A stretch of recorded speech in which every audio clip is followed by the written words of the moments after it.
The interior of Thornfield Manor seemed suddenly darker, despite the afternoon light still filtering through its numerous windows. The group moved through the entrance hall with an almost ritualistic quality, their footsteps echoing against the marble floor in a staccato rhythm that underscored the mounting tension. Richard led the way with the authority of a man accustomed to commanding situations, though Miss Marple detected the faintest hesitation in his stride as they approached the eastern corridor. The east wing had been sealed off from daily use for nearly a decade, ever since Richard's first wife Elizabeth had passed away. The rooms there held her memory in a way that seemed to cause Richard genuine discomfort, a fact that had not gone unnoticed by the village's keener observers.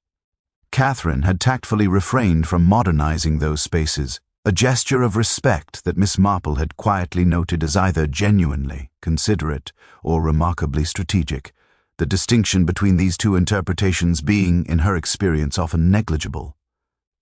As they climbed the narrow staircase leading to the library, Helen remained behind in the entrance hall, her distress evident in the way she wrung her hands against her apron. The solicitor, David Chen, had positioned himself directly behind Richard, while Timothy and Catherine followed at a more measured pace. Margaret Whitmore and Eleanor Blackwood had remained in the garden with the other guests, though Miss Marple suspected they would not remain there long once gossip began its inevitable circulation. The library door stood conspicuously ajar, a thin ribbon of warm light spilling across the threshold and into the dimness of the corridor. Richard hesitated for only a moment before pushing it fully open. The room that lay before them seemed frozen in time. Floor-to-ceiling bookshelves lined every wall, their volumes arranged with the meticulous care of someone who had treated books as precious companions. A substantial mahogany desk occupied one corner, its surface clear except for an ornate reading lamp that now burned with a steady, almost accusatory brightness. The Persian rug, faded by years of dust and neglect, showed the imprint of furniture long since removed, and there, slumped in the leather wingback chair positioned before the fireplace, was the motionless form of a woman. For several seconds no one moved. Miss Marple, standing slightly apart from the others in the doorway, observed with clinical precision the various reactions that rippled through the group. Richard's face drained of all color, his hand reaching toward the desk's edge as though requiring physical support. Catherine drew an audible breath, her composed expression fragmenting into genuine shock. Timothy's mouth opened slightly, though no sound emerged. David Chen's reaction was the most controlled, a subtle stiffening of his shoulders, the barely perceptible clenching of his jaw. Yet it was precisely that control that caught Miss Marple's attention most acutely.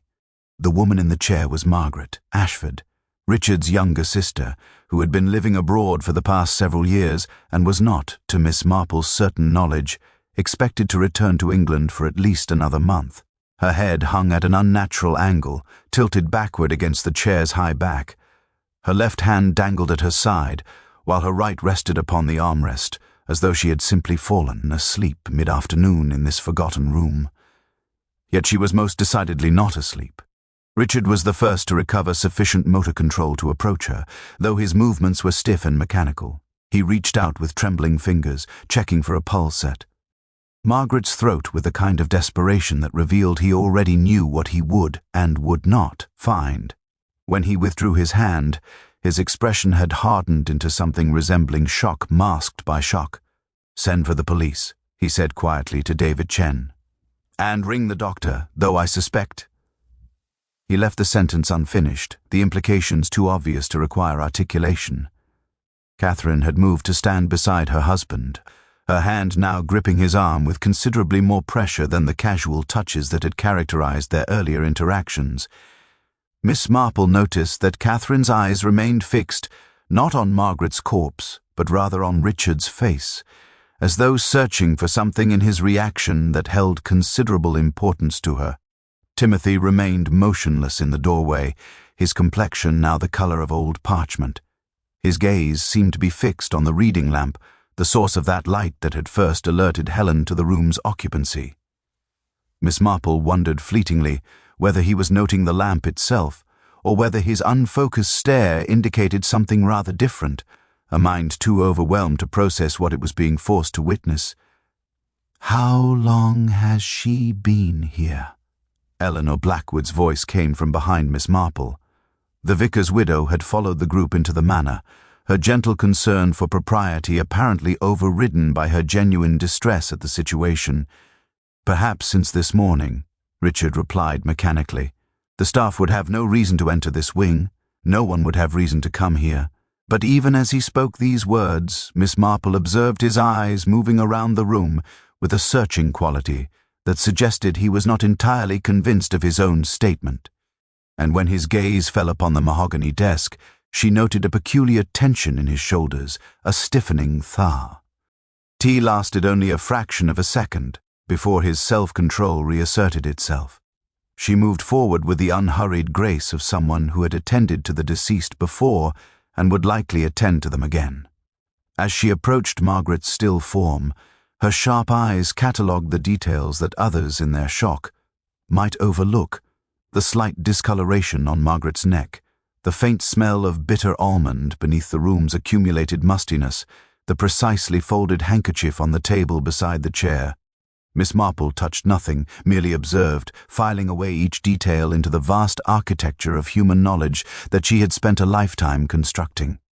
And in that moment, though the police had not yet been summoned and the official investigation had not begun, Miss Marple knew with absolute certainty that the simple matter of a woman found dead in an abandoned room was going to prove considerably more complicated than anyone present had yet begun to suspect.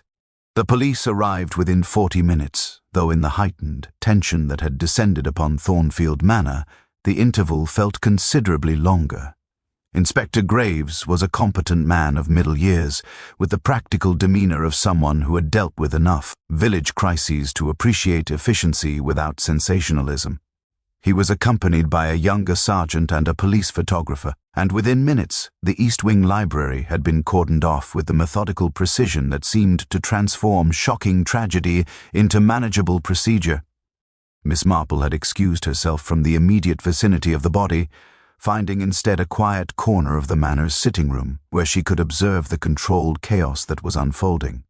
She had lived long enough to understand that the immediate aftermath of a death often revealed more through its management than through any formal interrogation. People's instinctive reactions, their chosen methods of coping with shock, these were the details that mattered. Richard Ashford had aged visibly in the past hour. He sat with his shoulders hunched, a posture so contrary to his usual military bearing that it seemed almost to belong to a different man entirely. Catherine remained beside him, her hand maintaining that same firm grip on his arm, yet her eyes continued to drift toward the doorway as though she were calculating distances and possibilities. Timothy had been sedated by the village doctor and was resting in one of the guest bedrooms, his constitutional weakness in the face of crisis apparently having manifested as genuine physical distress. David Chen had made the telephone calls with quiet efficiency, then positioned himself in the entrance hall as though reluctant to intrude further upon the family's private anguish. Miss Marple had observed him speaking briefly with Inspector Graves, and though she could not hear their words, the solicitor's composed demeanor suggested he had offered whatever information seemed relevant without elaboration or unnecessary expansion. The real drama, however, was occurring in the village proper. By 5 o'clock, news of Margaret Ashford's death had begun its inevitable circulation through Thornfield's modest collection of shops, cottages, and gossiping circles. Miss Marple could almost feel the waves of speculation radiating outward from the manor like ripples in a disturbed pond. Margaret Whitmore, the headmistress, had apparently wasted no time in informing Eleanor Blackwood of the particulars, or rather, of the particulars as they had been observed and interpreted.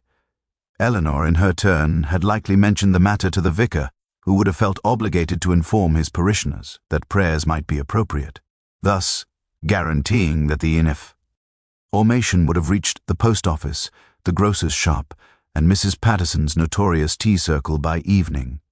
The theories, Miss Marple knew from long experience, would begin to crystallize almost immediately. Margaret Ashford, having been away from the village for years, would be regarded with the peculiar combination of pity and suspicion that the English reserved for those who had strayed from their proper sphere.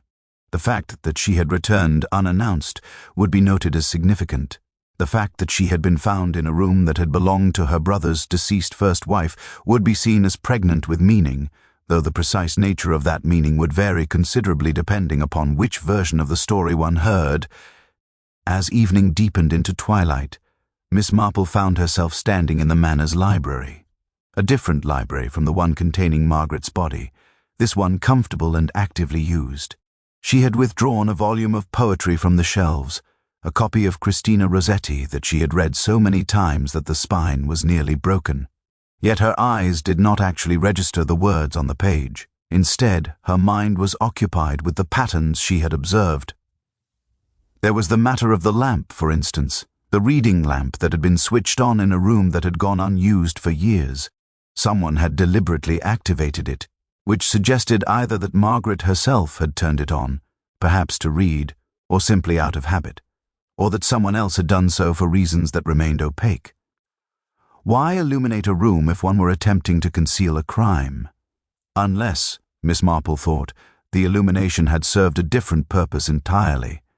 Unless it had been meant to ensure that Margaret's body would be discovered relatively promptly, before decomposition could obscure certain details.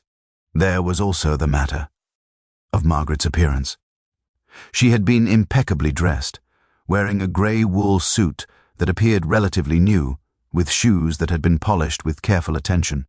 Her hair, visible beneath a small hat that sat at a jaunty angle, showed every sign of having been recently arranged. This was not the appearance of someone who had engaged in a desperate struggle or who had met with violence.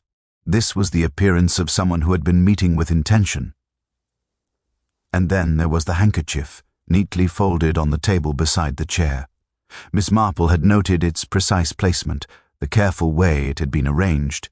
In her experience, handkerchiefs found at the scenes of deaths by poison often belonged to the deceased, used in final moments of distress. Yet this handkerchief had appeared almost deliberately positioned, as though it were a message or a calling card. Inspector Graves knocked gently on the library door, interrupting her reflections. He asked politely if he might have a word, his manner suggesting he regarded her not as a suspect, but as a potentially useful witness. As they sat across from one another, Miss Marple reflected that sometimes the most important conversations were the ones that seemed most ordinary, and as she carefully described her observations of Margaret's body and her knowledge of the room's history, she was already formulating the preliminary questions that would guide her own quiet investigation. The preliminary investigation revealed what Inspector Graves initially termed suspicious circumstances, though he seemed inclined toward the conclusion that Margaret Ashford had taken her own life. The medical examiner's report, delivered the following morning, indicated poisoning, cyanide, administered in a manner that suggested consumption through drink or food rather than any more violent means. A teacup had been found on the said table, its dregs bearing traces of bitter almond, and a small bottle containing cyanide residue had been discovered in Margaret's handbag, suggesting premeditation and deliberate intent. Yet Miss Marple, sitting in her cottage that morning as she took her breakfast, found herself unconvinced by this tidy narrative. She had learned over the years that suicides rarely presented themselves with such studied care, the precise positioning, the elaborate staging, the handkerchief arranged like a theatrical prop. People who truly intended to end their lives generally did so with considerably less attention to aesthetic arrangement.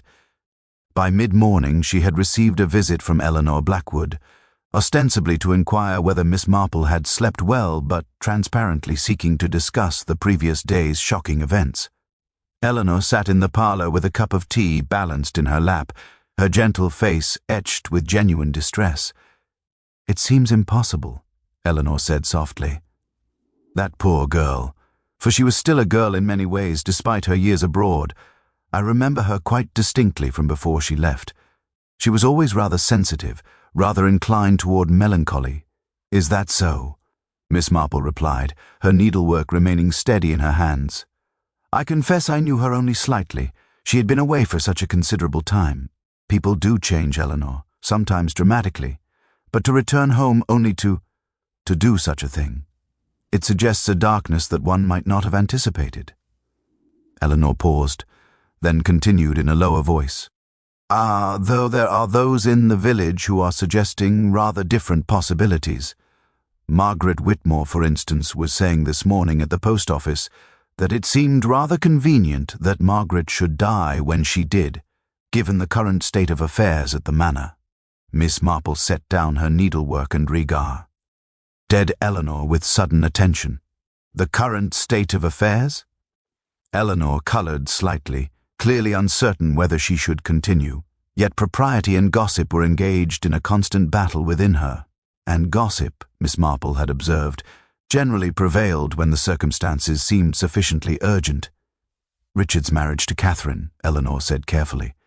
It has been questioned in certain quarters, not publicly, of course, but there have been observations about David Chen and Catherine's evident fondness for his company, about the financial arrangements that David has been handling on Richard's behalf. Some have suggested that Catherine and David have become rather more than professional acquaintances. How interesting, Miss Marple murmured. And what prompted Margaret's return at this particular moment, do you suppose? No one seems to know precisely. Richard has been rather reticent about the matter. Catherine suggested that Margaret had simply grown homesick, that she wished to reconnect with the family. But Margaret's own correspondence, what little of it there was, gave no indication that she was planning to return. Her friends abroad apparently had no warning of her departure. This detail struck Miss Marple as significant. She had always believed that people's movements generally followed patterns, and that deviation from established patterns almost always carried meaning. A woman who had built an entire life abroad did not suddenly return without some compelling catalyst. As Eleanor departed an hour later, Miss Marple found herself walking through the village toward Thornfield Manor. She had decided that a formal visit of condolence was in order, a perfectly natural gesture for a woman of her standing and familiarity with the family. The manor, when she arrived, bore the subdued atmosphere that death always imposed upon a residence. The curtains partially drawn, the servants moving quietly about their duties, the very air seeming to have thickened with sorrow. Catherine received her in the drawing-room, and Miss Marple was immediately struck by something she had not fully registered the previous day. Catherine's composure had not merely returned, it seemed to have intensified. The woman who sat across from her was controlled to the point of rigidity, her grief, if genuine, so carefully managed as to be almost entirely invisible. "You are very kind to call," Catherine said, her voice perfectly modulated.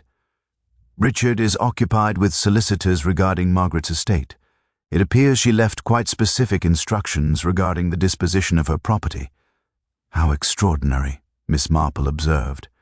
"One would hardly imagine that a woman returning home unexpectedly would have brought her will with her." Something flickered across Catherine's face, a moment of tension that suggested the older woman had struck upon a matter of genuine consequence. Margaret was always rather meticulous about such matters. Even living abroad, she maintained careful organization of her affairs. "And did you know her well? Before she went away?"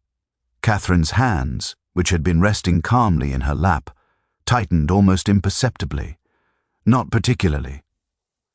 She left before Richard and I married. I knew her only through what Richard told me. Yet, as Miss Marple prepared to depart, having extracted what information she could through seemingly innocent conversation, she reflected that Catherine's statement revealed more through what it omitted than through what it declared. The woman's evident nervousness suggested that Margaret's return had threatened something precious enough to warrant considerable anxiety, if not considerably worse. 2 days after Margaret's death, Inspector Graves convened what he termed a preliminary inquiry in the manor's library, a different room from the one where Margaret's body had been discovered, though the proximity seemed to cast an uncomfortable shadow over the proceedings. The participants gathered included Richard Ashford, Catherine, Timothy, David Chen, and, at Miss Marple's particular request, herself, on the grounds that she had been present at the garden party and might offer relevant observations. Inspector Graves presented his findings with the methodical clarity of a man who believed he had assembled the pieces of a straightforward tragedy. The evidence pointed, he suggested, to Margaret having taken her own life. The poison had been found in her possession. The teacup bore her fingerprints, and the room itself had been deliberately locked from the inside, a detail that had not been mentioned publicly but which seemed to seal the verdict of suicide with incontrovertible finality. The lock was indeed engaged from within, Graves explained, consulting his notebook. The key was found on the mantelpiece, suggesting she had secured the room after entering. There were no signs of forced entry, no indication of struggle. The window remains painted shut, has been for years according to the staff. Richard sat with his hands clasped so tightly that the knuckles had turned white. Catherine maintained her carefully composed expression, though Miss Marple observed that she had begun twisting a handkerchief between her fingers, a gesture suggesting anxiety that her face refused to betray. Timothy had not been sedated today, but he appeared to be sustaining himself through sheer force of will, his jaw clenched and his eyes focused on some point beyond the room's immediate walls. David Chen, however, was regarding Inspector Graves with an expression of evident skepticism.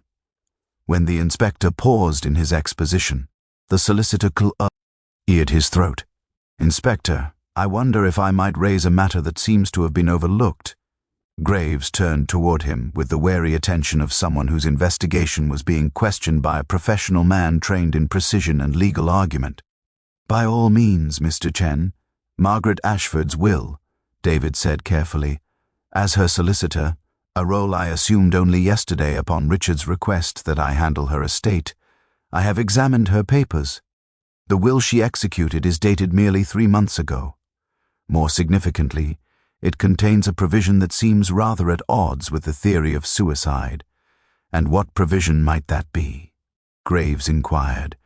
"She has bequeathed the entirety of her estate, which is considerable, approximately £200,000, to Catherine Ashford, on the explicit condition that Richard should predecease her.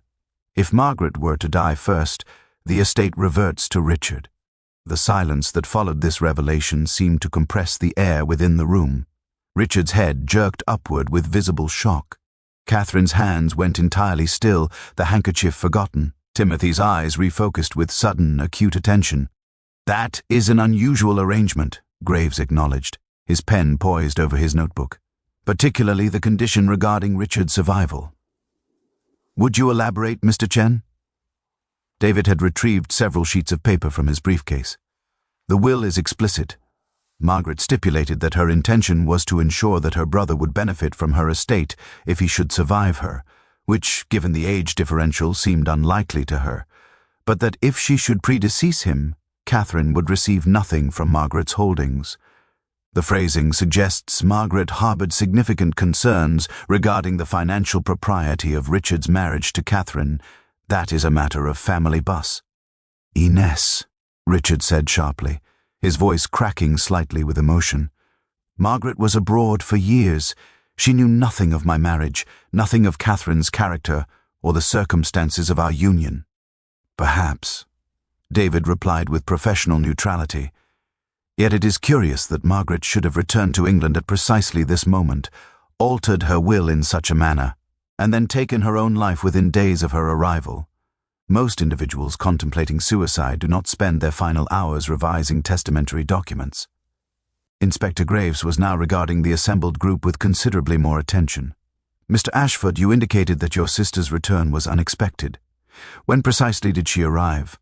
2 weeks ago, Catherine answered before Richard could speak, though she did not announce herself immediately. She took rooms at the village hotel initially.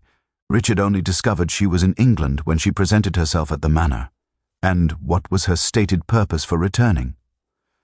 Graves pressed.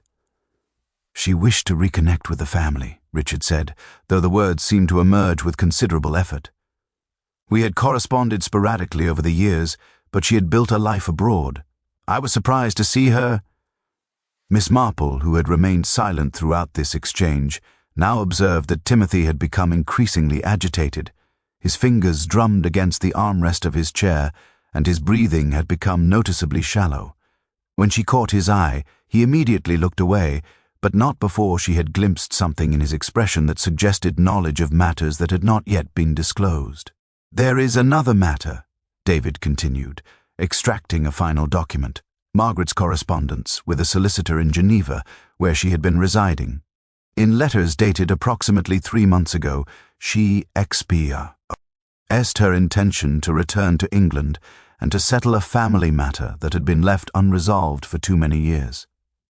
The letters do not specify the nature of this matter, but they suggest considerable urgency and emotional weight. Inspector Graves set down his pen and regarded the assembled Ashfords with new wariness. It would appear that Mrs. Margaret Ashford's death may require considerably more investigation than initially supposed.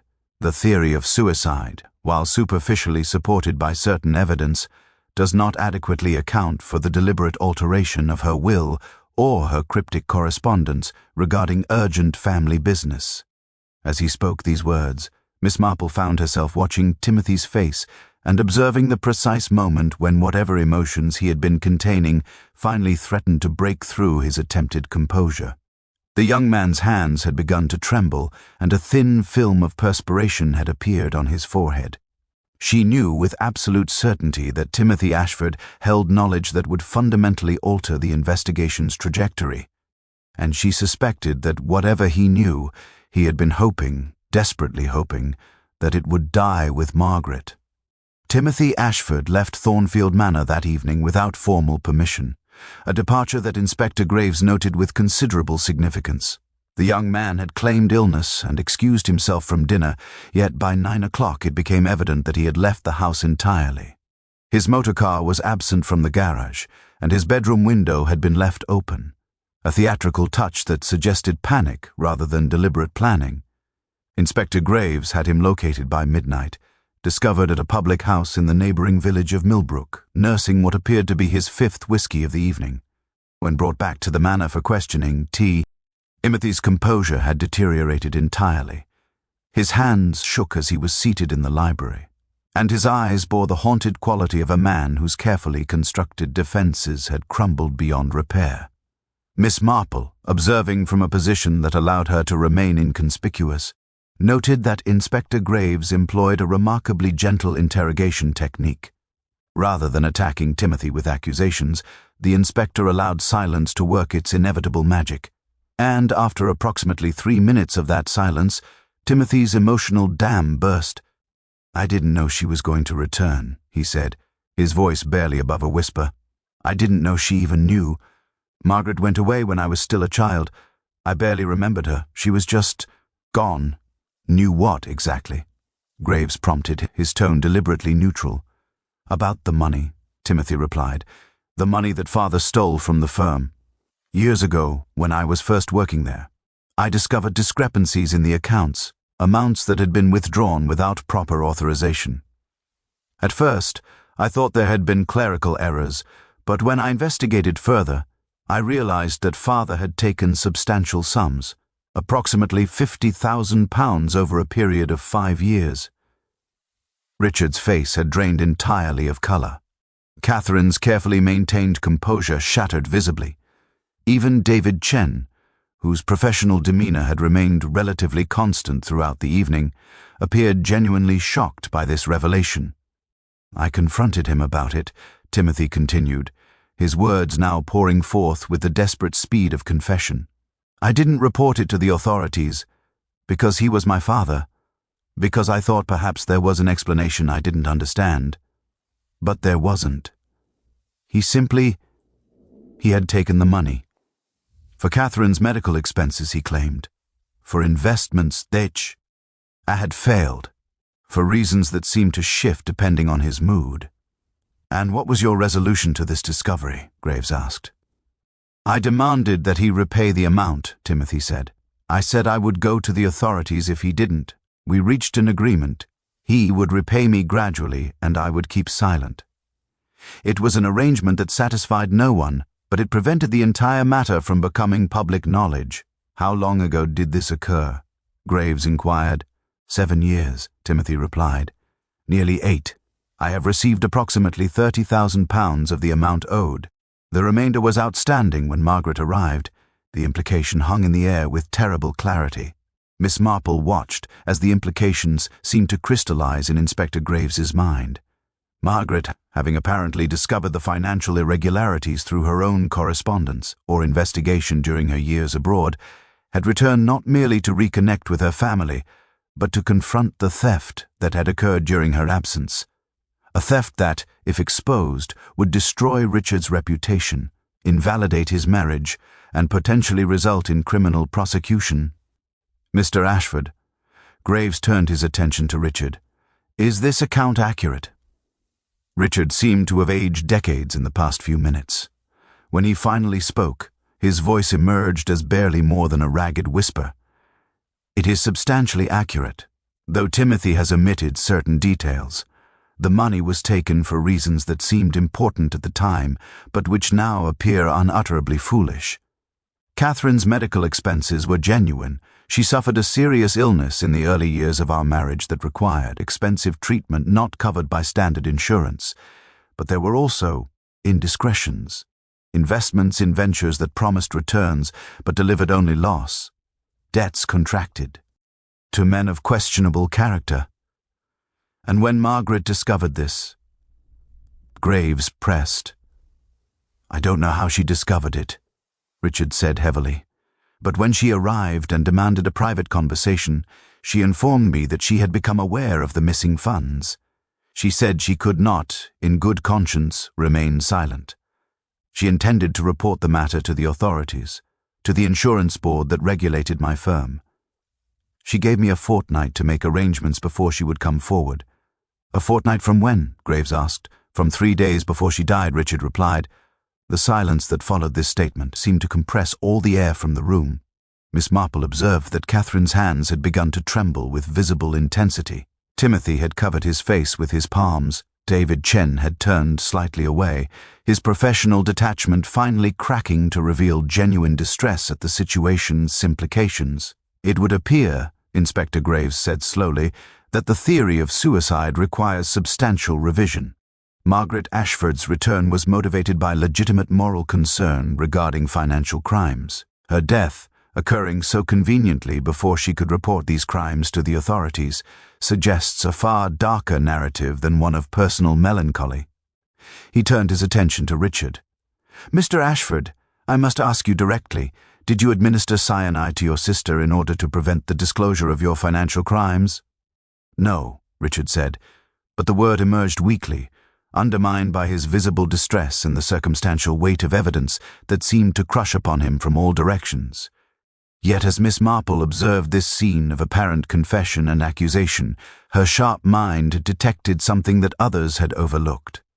It was a small detail, almost insignificant in isolation, but when combined, why? With other observations from the past days, it suggested a narrative considerably more complex than the one now emerging. Catherine's trembling hands, Timothy's desperate flight and subsequent confession, David Chen's studied avoidance of Richard's gaze, the precise arrangement of that handkerchief in the abandoned room. She excused herself quietly from the library and made her way to the Manor's study, where she knew the household accounts were maintained. There, in the careful ledgers that Catherine herself had begun to maintain after Richard's initial confession to Timothy, she found what she had suspected, a series of recent withdrawals carefully documented and perfectly legitimate, yet revealing a financial strain that suggested Catherine's knowledge of her husband's crimes extended far deeper than anyone present had yet acknowledged. The study was precisely as Miss Marple remembered it from previous visits to Thornfield Manor, lined with mahogany shelving, dominated by a substantial oak desk, and illuminated by the same sort of reading lamp that had burned in the abandoned library. She moved with deliberate quietness, her years of navigating village life having taught her the virtue of discretion. The household account ledgers were stored in a drawer beneath the desk, and it took her only moments to locate the volume that Catherine maintained with meticulous precision. What Miss Marple discovered in those carefully rendered pages told a story far more complicated than the financial delinquencies that had been disclosed in the library. Catherine had indeed been aware of Richard's theft. This much was evident from the notations and cross-references scattered throughout the ledger. But more significantly, Catherine had been engaged in her own financial maneuvering, moving money between accounts with the careful precision of someone who understood that discovery would be catastrophic. The withdrawals had begun approximately 3 months ago, precisely when Margaret's will had been altered. £5,000 transferred to David Chen's account, an additional £3,000 withdrawn in cash, and then, most tellingly, a notation dated 2 days before Margaret's death: property settlement, final arrangement. DC confirms. Miss Marple replaced the ledger precisely as she had found it and returned to the library, her mind now engaged in constructing a narrative that differed substantially from the one that had just been accepted by Inspector Graves.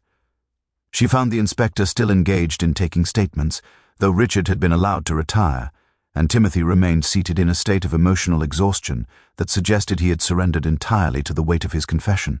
"Inspector," Miss Marple said quietly, positioning herself so that she might speak without being overheard by the others.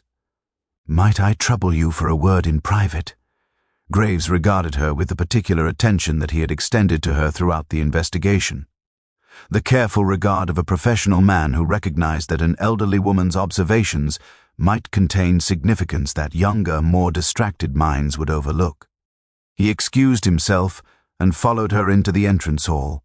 "I have been considering the sequence of events," Miss Marple began, her tone deliberately modest, "and I confess that certain details seem to me to require clarification. The theory that Richard Ashford poisoned his sister to prevent disclosure of his financial crimes is, on the surface, plausible. Yet it does not adequately account for several matters." "Such as?" Graves prompted. "First, the locked door. If Richard had administered the poison, he would scarcely have been so foolish as to lock the room from the inside, an action which would only draw attention to the method of his crime and raise immediate suspicions regarding suicide. Suicide, by contrast, demands that the room be locked to prevent interference, to ensure, as it were, that the method proves effective. Second, the handkerchief. It was positioned with such deliberate care that it seemed to me less an artifact of Margaret's final moments and more a calculated placement, an intentional element of a carefully staged scene. Inspector Graves was regarding her with increasing interest. "You are suggesting that someone other than Richard may be responsible?" "I am suggesting that the narrative is more complex than appears," Miss Marple replied carefully. "Consider Catherine's position. Her marriage to Richard is predicated upon his financial security and social standing. Margaret's return threatens both of these elements fundamentally. If Richard is exposed as a thief, Catherine loses not merely her husband's respectability, but also her own elevated position within society. She becomes, in essence, the wife of a criminal. But Catherine has no obvious motive to poison Margaret," Graves objected. "The inheritance from Margaret's will, while substantial, does not accrue to her if Richard predeceases the estate distribution." "That is what the will states," Miss Marple acknowledged. "Yet I wonder whether Catherine has been aware of the precise terms of Margaret's will. I wonder indeed whether Catherine's understanding of Margaret's financial situation might have been substantially different from reality." Graves absorbed this suggestion in silence, then asked, "You believe Catherine may have poisoned her sister-in-law under a misapprehension regarding the inheritance?" "I believe Catherine may have poisoned Margaret under a misapprehension regarding many matters," Miss Marple said. "The household accounts suggest that Catherine has been transferring substantial sums to David Chen's control. That transfer began precisely when Margaret's return became imminent. I wonder whether Catherine had enlisted Mr. Chen's assistance in preventing the disclosure of Richard's crimes, perhaps Belli, believing that he might be bribed to silence Margaret, or perhaps believing something rather different entirely. At that precise moment, a commotion erupted from the drawing-room. David Chen's voice, raised in protest, was followed by the unmistakable sound of Inspector Graves's sergeant restraining someone from departure. By the time Miss Marple and the inspector returned to the library, David was being held firmly by the sergeant, his earlier composure entirely abandoned. "I didn't poison her," David was saying desperately. "Catherine asked me to speak with Margaret, merely to speak with her, to understand what she intended. Catherine said that Margaret was threatening the family, that Richard's reputation would be destroyed. She said, if I could convince Margaret to reconsider, there would be money in it for me, enough to establish my practice properly, enough to secure my future." "And did you speak with Margaret?" Graves demanded. "Yes, I met with her at the hotel. She was cold, entirely immovable. She said that Richard's crimes had betrayed the family trust, that she could not remain silent regardless of the financial consequences to herself. She said she would go to the authorities within days. "And you reported this to Mrs. Catherine Ashford?" Graves pressed. David's face had gone ashen. "I did. And Catherine?"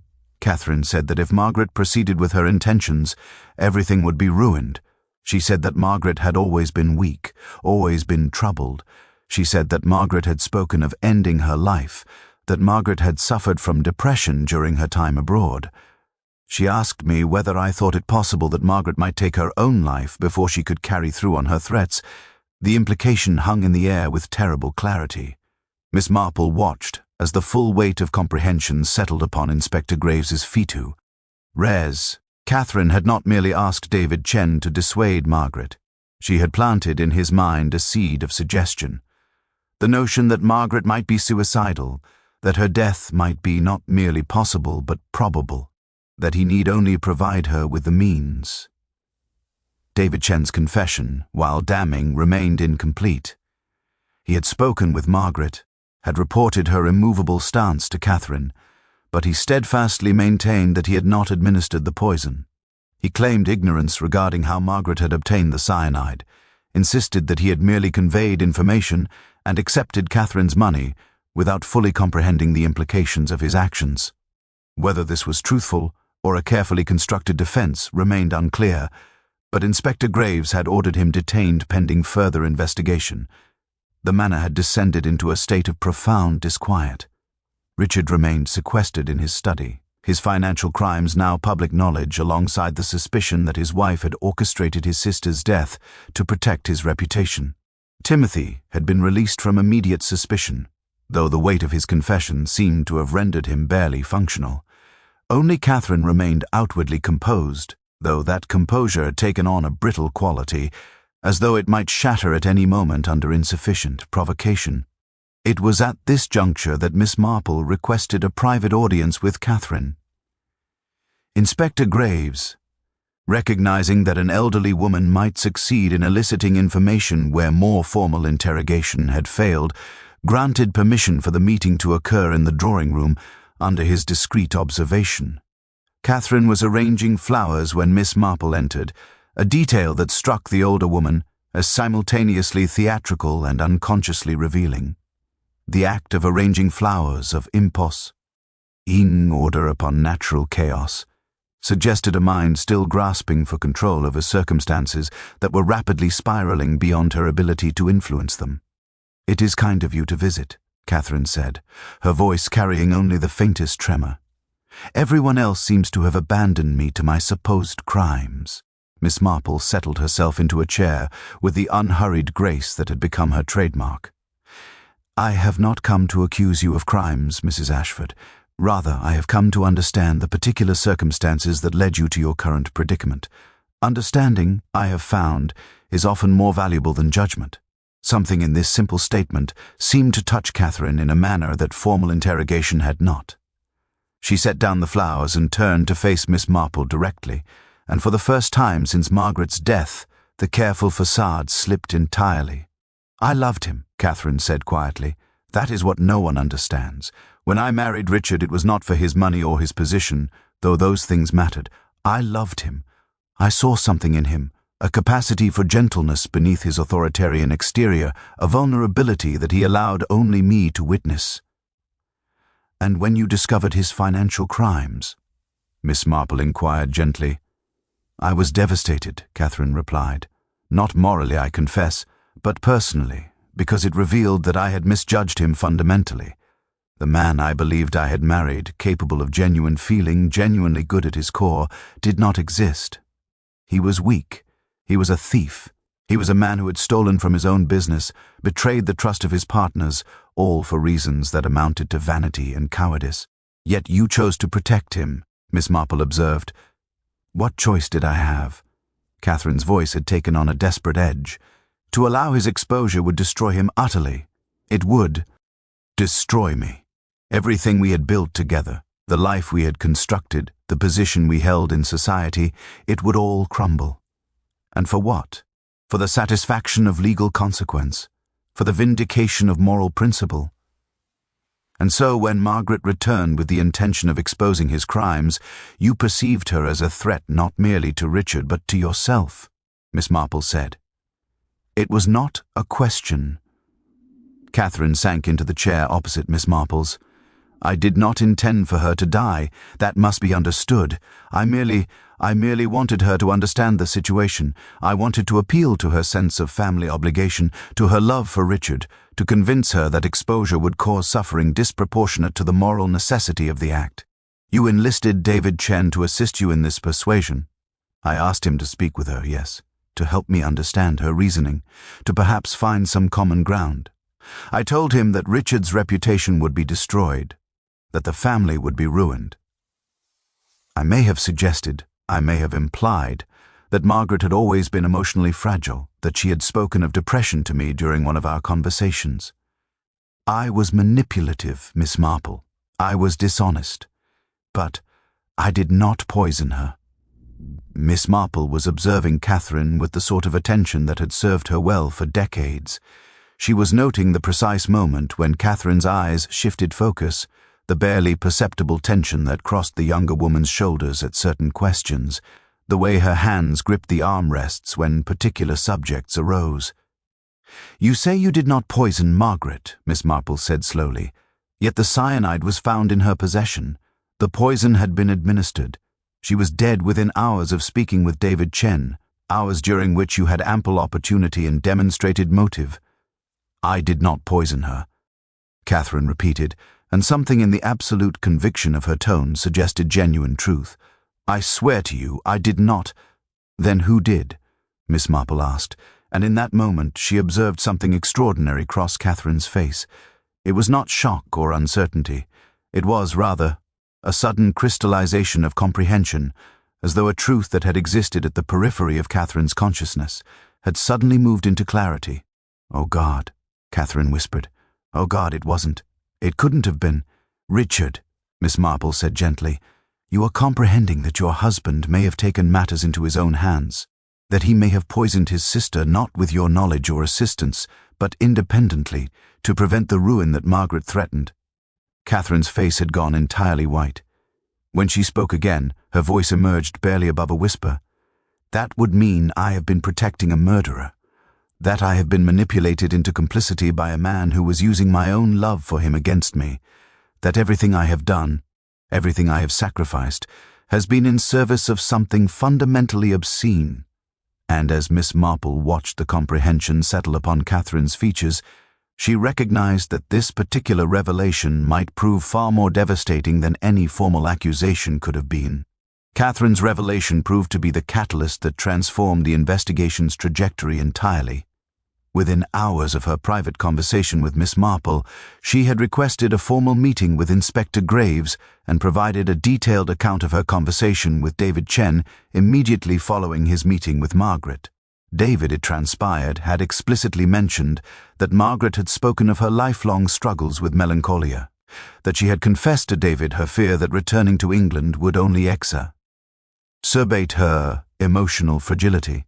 Catherine had, in her desperation, seized upon this information and had conveyed it to Richard with the implicit suggestion that Margaret's suicide might be viewed as inevitable, a tragic consequence of her psychological weakness rather than a result of external pressure.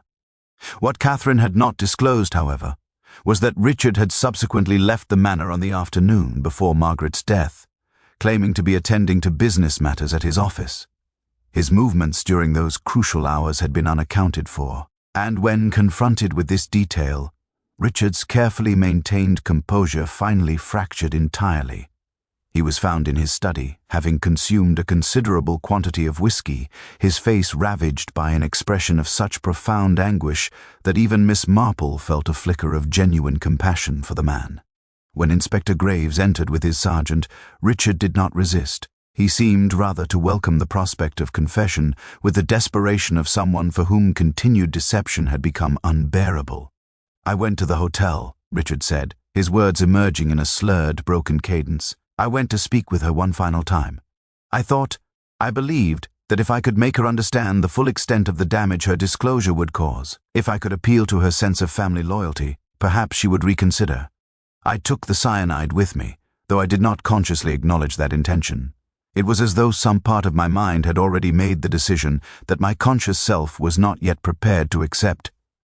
Inspector Graves remained silent, allowing Richard to continue without interruption, a technique that Miss Marple recognized as particularly effective when dealing with individuals whose emotional defenses had been entirely breached. She refused to listen, Richard continued. UED. She was resolute in a way I had not anticipated. She said that she had spent years living abroad, years building a life separate from the family, precisely because she could not bear the weight of our dysfunction. She said that returning had been an act of moral conscience, that she could not ignore my crimes regardless of the family consequences. She said that she had already written to the authorities, and that the letter would be posted the following morning if she did not hear from me that I had voluntarily disclosed my actions.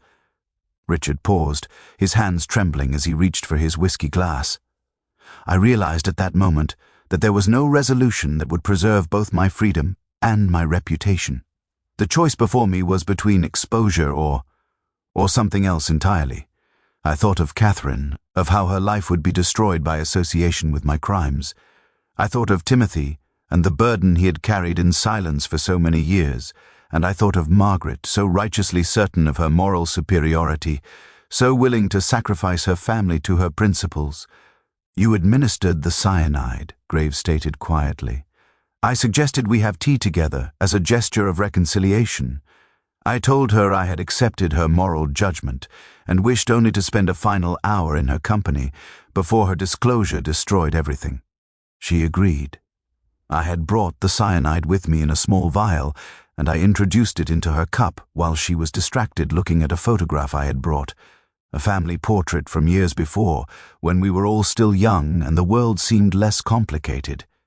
And then, Graves prompted. She drank the tea. I watched her drink it, watched comprehension begin to dawn in her eyes as she recognized the bitter almond taste. She looked at me with such betrayal, such profound shock that I could barely remain in E-room.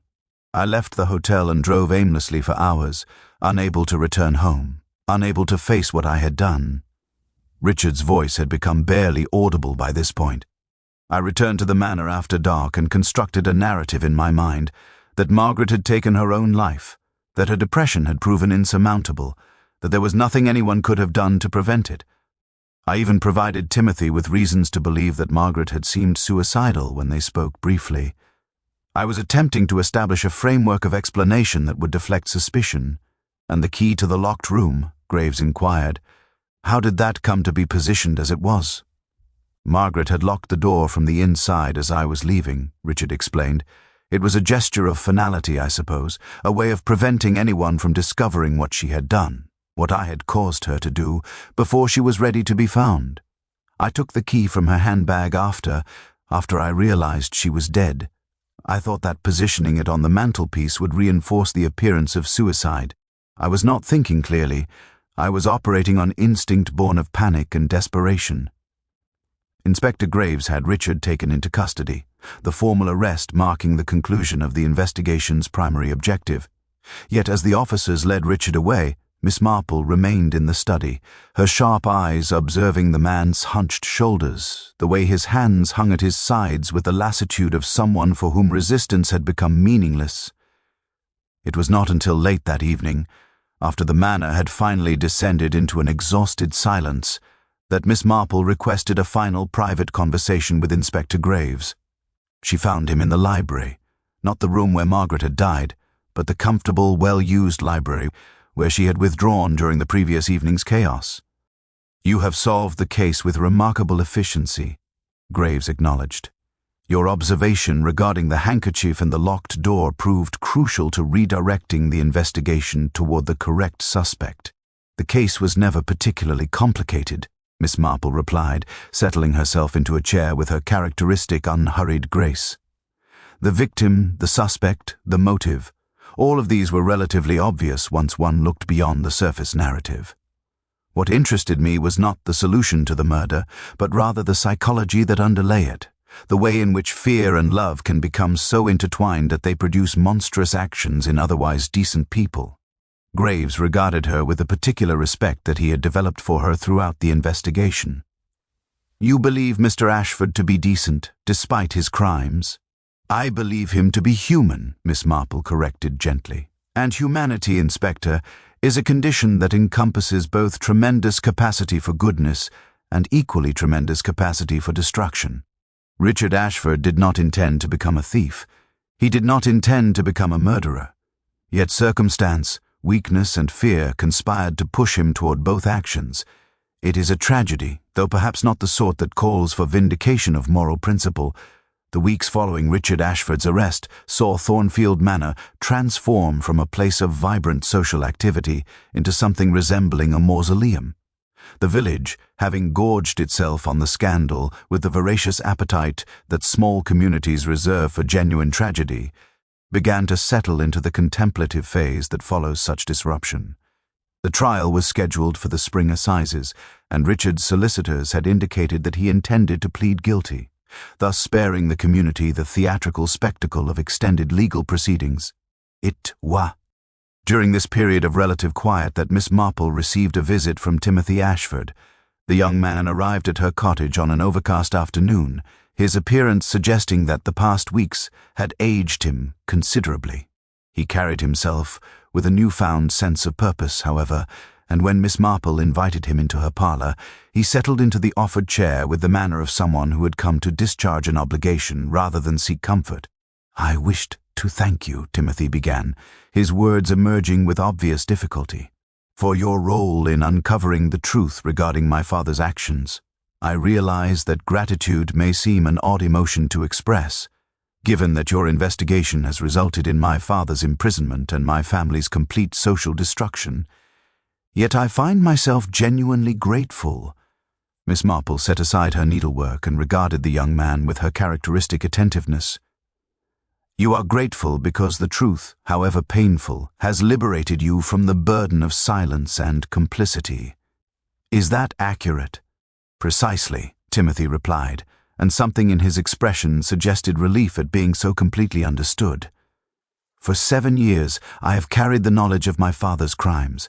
I have been complicit in their concealment, bound by familial obligation and fear of the consequences that exposure would bring. Yet in protecting him, I was allowing him to continue his deceptions, to perpetuate the false narratives that defined our family's existence. And now?" Miss Marple inquired gently. "Now I am free," Timothy said simply. "My father will face legal consequence for his actions. The insurance firm has been restructured under new management, and investigations have begun into the full extent of his financial improprieties. I have voluntarily provided testimony regarding everything I discovered, and I have informed the authorities of every detail I retained regarding the money my father received from me as repayment." Timothy paused, then continued with evident emotion. "What troubles me most profoundly is Margaret. I keep reflecting on her return, on the courage it must have required for her to come back to England knowing that her disclosure would destroy the family. She was not seeking vindication or revenge. She was acting from genuine moral principle, from the belief that truth, however devastating, is preferable to continued deception. And my father murdered her for that principle." Miss Marple listened without interruption, recognizing that Timothy needed to articulate these reflections not for her benefit, but for his own psychological completion. When he had finished, she spoke quietly.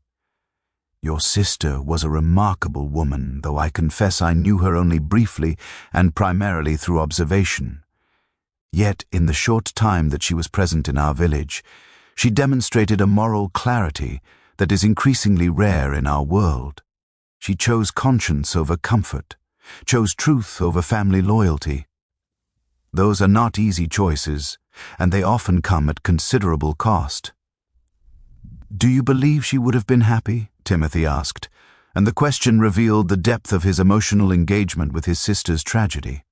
"If she had been allowed to live, if she had carried through on her intention to expose father's crimes, do you believe she would have found some measure of peace in that action?" Miss Marple considered this question with the seriousness it deserved. "I believe that Margaret would have experienced satisfaction in having acted according to her conscience." Whether that satisfaction would have translated into happiness is a more complicated matter entirely. There would have been guilt regarding the consequences of her actions, regret regarding the famine, destruction she had precipitated, and the ongoing burden of knowing that her moral stance had resulted in her brother's imprisonment and her sister-in-law's social ruin. Conscience, Mr. Ashford, is not a guarantee of happiness. It is merely a requirement of integrity. After Timothy's departure, Miss Marple found herself reflecting on the investigation's conclusion with a sense of incompleteness that she recognized from her previous experiences with complex human situations. The legal case was resolved. Richard would stand trial, would almost certainly be convicted, would spend his remaining years in prison. Justice, in its mechanical fashion, had been served. Yet the deeper questions regarding the nature of morality, the weight of family obligation, the costs of principle, and the compromises of love, remained essentially unresolved. Catherine had visited the prison twice to see Richard before ultimately deciding that continued contact would only prolong her own suffering. Timothy had begun to rebuild his life, working with a different firm in a neighboring county, attempting to construct a new identity separate from his family's dysfunction. David Chen had quietly left the village, his brief engagement with Thornfield's social circles having proven profoundly disillusioning. The manor itself had been purchased by a London businessman with no local connections, and there were indications that Richard intended to sell his remaining assets to settle the financial obligations that his crimes had created. The insurance firm had implemented new oversight mechanisms designed to prevent future deceptions of the sort that Richard had perpetrated. The village had gradually returned to its ordinary rhythms, though with an undercurrent of unease that suggested its residents had been reminded, in the most visceral way possible, that evil was not exclusively the province of distant cities and abstract moral failures. It was on a cold December afternoon, exactly 1 year after Margaret's death, that Miss Marple found herself standing in the churchyard, observing the headstone that had been erected to commemorate Margaret Ashford's brief return to England and her tragic final days. The inscription was simple and direct: Margaret Elizabeth Ashford, 1922 to 1950. Beloved sister, may she find the peace in death that eluded her in life. Miss Marple placed her hand on the cold stone and reflected, as she had countless times in the intervening months, on the peculiar nature of human tragedy. Margaret had died not because she was weak or unstable, but because she was strong and principled. Richard had committed murder not from malice, but from fear and desperation. Catherine had orchestrated manipulation not from wickedness, but from love. And Timothy had carried his burden not from cowardice, but from loyalty. The light in the abandoned room had ultimately illuminated far more than a simple crime. It had revealed the complicated interplay of human motivations, the way in which virtue and vice become hopelessly entangled in the actual living of human lives, and the profound difficulty of making moral judgments when one truly understands all the circumstances that underlie human action. The trial concluded on a grey March afternoon with the judge sentencing Richard Ashford to life imprisonment for the crime of murder. The verdict had never been in question. Richard's confession, coupled with the forensic evidence and the testimony of multiple witnesses, had rendered the outcome inevitable from the moment the trial began. Yet watching Richard accept his sentence with the stoic resignation of a man who had finally surrendered to consequences he had long anticipated, Miss Marple found herself experiencing something beyond the satisfaction of justice. Served. She sat in the back of the courtroom, her small frame barely noticed by the journalists and curious villagers who filled the gallery, and observed the various reactions to the verdict. Catherine sat in the section reserved for family members, her composed expression revealing nothing of the emotional turmoil that surely roiled beneath the surface. Timothy, who had provided crucial testimony regarding his father's confession, sat with his hands folded in his lap, his face bearing an expression of profound sadness rather than vindication. The insurance firm's partners, vindicated in their discovery of the financial improprieties that had precipitated the entire tragedy, appeared satisfied rather than triumphant. It was only when the courtroom had emptied and the principals had departed that Miss Marple requested a private word with the judge. Judge Harrington, an elderly man who had presided over village legal matters for nearly 4 decades, received her in his chambers with the courtesy that he extended to all visitors, though his particular warmth suggested genuine respect for the older woman. "You have been observing this case with considerable attention," Harrington remarked, gesturing for her to be seated. "I wonder whether you harbor any doubts regarding the verdict." Miss Marple settled herself carefully before responding. "No doubts regarding the verdict, Your Honor. The evidence was conclusive, and the sentence was appropriate to the crime. Yet I confess to experiencing a measure of melancholy regarding the broader implications of this case." "Elaborate, if you would," Harrington invited. The investigation revealed that Richard Ashford's initial crime, the theft from his own firm, was driven by genuine fear regarding his wife's welfare and by weakness in the face of financial temptation. These are not the circumstances of a fundamentally evil man, but are of a man whose character proved insufficient to the challenges he faced. Yet the legal system necessarily cannot account for such nuance. It must treat his crimes as discrete acts deserving of punishment, without regard for the psychological circumstances that generated them. Judge Harrington nodded slowly. "You are suggesting that compassion and justice are fundamentally incompatible." "I am suggesting," Miss Marple replied carefully, "that perfect justice is perhaps impossible when applied to imperfect human beings. A perfectly just system would account for every circumstance, every motivation, every moment of weakness that contributed to a crime. Yet such perfect accounting would render punishment nearly impossible, for every crime examined in sufficient detail reveals the desperation or fear or love that motivated it." The judge was regarding her with evident interest. "And what would you propose as an alternative?" "I propose nothing," Miss Marple said gently. "I merely observe that the law serves its function by establishing consequences that deter criminal behavior. Yet those consequences, however necessary, do not resolve the deeper tragedy that human weakness and human love can produce monstrous outcomes. Richard Ashford will spend his remaining years in prison, and that imprisonment is perhaps appropriate. Yet it does not undo the harm that his actions caused, and it does not transform his crime into anything other than what it was, a desperate act driven by fear and desperation." Upon returning to her cottage, Miss Marple found Eleanor Blackwood waiting on her doorstep, bearing a basket of fresh scones and a troubled expression that suggested the visit concerned more than merely social pleasantries. Eleanor had aged somewhat in the months since Margaret's death, and her usual serenity had been replaced by an air of thoughtful gravity. "I have been meaning to speak with you," Eleanor began once they were settled with tea, regarding matters that were touched upon during the trial, but never fully explained. David Chen's role in the affair, particularly his willingness to listen to Catherine's suggestions without immediately reporting them to the authorities. "An interesting question," Miss Marple acknowledged. "One that speaks to the power of suggestion and the way in which intelligent people can convince themselves to overlook moral impropriety when sufficient incentive is provided." "Yet surely David bears some responsibility for Margaret's death," Eleanor pressed. Had he immediately informed Inspector Graves of Catherine's implications, the murder might have been prevented. "David bears the responsibility of having acted unethically," Miss Marple agreed. Yet responsibility and culpability are not identical concepts. David did not poison Margaret. He did not encourage Richard to do so. He merely allowed himself to be manipulated into accepting money in exchange for his silence regarding a conversation that had occurred. His sin was one of omission and complicity, but not of direct causation. Eleanor seemed troubled by this distinction. "But surely morality demands that we take action against wrongdoing, regardless of personal cost." "Morality demands many things," Miss Marple replied, "and those demands are often in conflict with one another.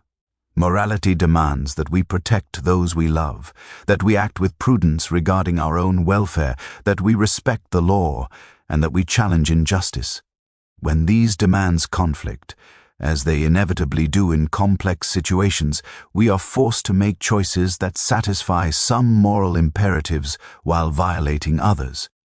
David Chen chose financial security over moral clarity. It was not a noble choice, but it was a human one, as evening descended and Eleanor prepared tea. Au depart, Miss Marple walked with her friend to the gate of the cottage. The village lay spread before them in the gathering darkness, its lights beginning to glow with the warmth that evening brought. It was a peaceful village, respectable and orderly, yet Miss Marple knew that beneath its composed exterior lay the same currents of human passion, weakness, and desperation that had generated the tragedy at Thornfield Manor. "Will you continue to reside in the village?" Eleanor asked. "After all that has occurred, I wondered whether you might find it painful to remain." Miss Marple smiled gently. "I have lived here for many decades, Eleanor. The village is my home precisely because I understand it. Understand the people who live here, their weaknesses and their strengths, their capacity for both goodness and selfishness. This tragedy has not diminished my affection for this place. Rather, it has deepened my conviction that compassion and understanding are essential responses to human failing." After Eleanor had departed, Miss Marple stood at her cottage window, observing the village settling into evening. Somewhere in that collection of lights and shadows, Timothy was beginning to rebuild his life. Catherine was learning to exist in a diminished social capacity. David Chen was establishing himself in a new community, carrying his guilt and his moral compromise forward into whatever future he would construct for himself. And in the prison where he would spend his remaining years, Richard Ashford was confronting the reality of what his fear and desperation had created, a moment of violence that had destroyed his sister, disrupted his family, and irrevocably altered the lives of everyone connected to him. The light in the abandoned room had illuminated far more than a crime scene. It had revealed the human capacity for tragedy, the way in which love and fear could produce the most unexpected consequences, and the profound truth that justice, however necessary, could never fully encompass the complexity of human moral failure. Miss Marple had solved the mystery, but the deeper riddle of human nature remained, as it always did, fundamentally mysterious. She drew the curtains against the evening chill and returned to her needlework, content in the knowledge that she had done what she could, had observed, had understood, had helped bring truth into light. The rest, she reflected, belonged to whatever greater justice governed human existence beyond the capacity of earthly courts to dispense.